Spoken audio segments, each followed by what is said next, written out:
Hi hello ನಮಸ್ಕಾರ welcome back to my YouTube channel. ಇವತ್ತು ಕಟ್ಟಿನ ಸಾರು ಹೆಂಗೆ ಮಾಡೋದಂತ ಹೇಳಿ ನೋಡೋಣ ಬರ್ರಿ.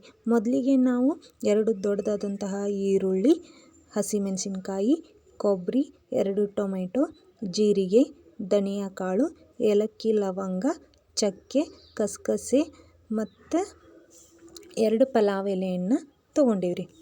ನೀವು ಮಸಾಲೆಗೆ ಏನೇನು ಬೇಕು ನೋಡಿರಿ, ನಿಮಗೆ ಯಾವ್ಯಾವ್ದು ಬೇಕು ಅದನ್ನು ನೀವು ತಗೋಬಹುದು.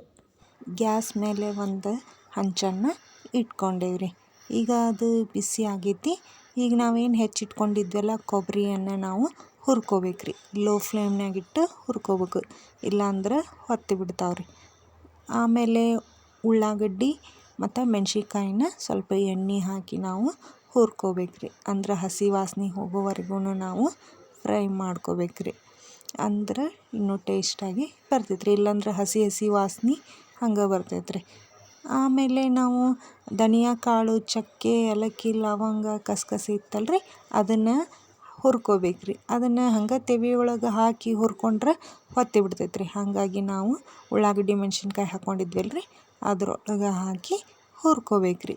ಆಮೇಲೆ ನಾವು ಟೊಮೆಟೊನ ಸಹಿತ ಸ್ವಲ್ಪ ಎಣ್ಣೆ ಹಾಕಿ ಹುರ್ಕೊಂಡೇವ್ರಿ. ಈಗ ಅದನ್ನೆಲ್ಲ ನಾವು ಮಿಕ್ಸಿಗೆ ಹಾಕಿ ಸಣ್ಣಗೆ ರುಬ್ಕೋಬೇಕ್ರಿ. ಇದನ್ನು ಸಣ್ಣಾಗಿ ರುಬ್ಬಲಿಲ್ಲ ಅಂದ್ರೆ ಗಂಟು ಉಳಿತೈತ್ರಿ. ಹಾಗಾಗಿ ನಾವು ಸ್ವಲ್ಪ ನೀರು ಹಾಕ್ಕೊಂಡು ಸಣ್ಣಗೆ ರುಬ್ಬಿ ಇಟ್ಕೋಬೇಕ್ರಿ. ಈಗ ನಾವು ಸಾರು ಮಾಡೋಕ್ಕಂಥೇಳಿ ಒಂದು ಗುಂಡಿಯನ್ನು ಇಟ್ಕೊಂಡೇವ್ರಿ. ಅದಕ್ಕೆ ಸ್ವಲ್ಪ ಅಡುಗೆ ಎಣ್ಣೆಯನ್ನು ಹಾಕ್ಕೊಂಡು ಜೀರಿಗೆ, ಸಾಸ್ಮೆ ಮತ್ತು ಬೆಳ್ಳುಳ್ಳಿ, ಕರಿಬೇವನ್ನು ಹಾಕಿ ನಾವು ಒಗ್ಗರಣೆಯನ್ನು ಕೊಡಬೇಕ್ರಿ.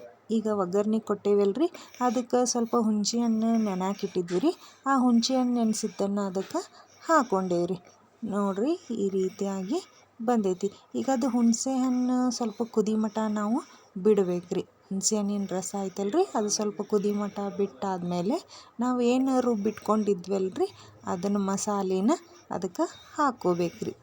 ಹಾಕ್ಕೊಂಡಾದ್ಮೇಲೆ ನಿಮಗೆ ಗಟ್ಟಿ ಎಷ್ಟು ಗಟ್ಟಿ ಬೇಕು ನೋಡಿರಿ ಸಾರು, ಅಷ್ಟು ಗಟ್ಟಿಯಾಗಿ ನೀವು ಸಾರನ್ನು ಮಾಡ್ಕೋಬೋದ್ರಿ. ತೆಳು ಬೇಕಂದ್ರೆ ತೆಳು ಮಾಡ್ಕೋಬೋದು, ಗಟ್ಟಿ ಬೇಕಂದ್ರೆ ಗಟ್ಟಿ ಮಾಡ್ಕೋಬೋದು. ಯಾಕಂದ್ರೆ ಒಬ್ಬೊಬ್ಬರು ಸಾರನ್ನು ಗಟ್ಟಿ ಬೇಕಂತ ಹೇಳ್ತಾರೆ ರೀ. ಇಲ್ಲಪ್ಪ ಅಂತಂದ್ರೆ ಒಬ್ಬೊಬ್ಬರು ತಿಳಿ ಸಾರು ಬೇಕಂಥೇಳಿ ಹೇಳ್ತಾರೆ ರೀ. ನಿಮಗೆ ಯಾವ ರೀತಿಯಾಗಿ ಬೇಕು ನೋಡಿರಿ, ನೀವು ಆ ರೀತಿಯಾಗಿ ನೀರನ್ನ ಹಾಕ್ಕೊಂಡು ಮಾಡ್ಕೋಬೋದ್ರಿ. ಈಗ ನಾವು ಸಾರಿಗೆ ರುಚಿಗೆ ತಕ್ಕಷ್ಟು ಉಪ್ಪು, ಸ್ವಲ್ಪ ಅರಿಶಿಣ ಪುಡಿ ಮತ್ತು ಬೆಲ್ಲವನ್ನು ಹಾಕ್ಕೊಂಡು ಕಾಯಿಸ್ಬೇಕ್ರಿ. ಅಂದ್ರೆ ಪೂರ್ತಿ ನೀರಿನೊಳಗೆ ಮಿಕ್ಸ್ ಆಗುವಂಗೆ ನಾವು ಕಾಯಿಸ್ಬೇಕ್ರಿ. ಈಗ ನೋಡಿರಿ, ಅದು ಸ್ವಲ್ಪ ಗಟ್ಟಿಯಾಗೈತೆ ಅಂಥೇಳಿ ನಾನು ಮೇಲೆ ಮತ್ತು ಸ್ವಲ್ಪ ನೀರನ್ನು ಹಾಕೋತೇನೆ ರೀ. ನೋಡಿರಿ, ಸಾಂಬಾರು ಕುದಿಯಾಕತ್ತೈತಿ. ಈ ಕುದ್ದಾದಮೇಲೆ ನೀವು ಟೇಸ್ಟ್ ನೋಡಿಕೊಂಡು ಆಮೇಲೆ ಏನೇನು ಕಡಿಮೆ ಆಗೈತೆ ನೋಡಿರಿ, ಅದನ್ನು ನೀವು ಹಾಕೋಬೋದು. ಈ ವಿಡಿಯೋ ನಿಮಗೆ ಇಷ್ಟ ಆದಲ್ಲಿ ಲೈಕ್ ಮಾಡಿ, ಕಮೆಂಟ್ ಮಾಡಿ, ಶೇರ್ ಮಾಡಿ. ಪ್ಲೀಸ್ ಸಬ್ಸ್ಕ್ರೈಬ್ ಮಾಡಿ. Thank you.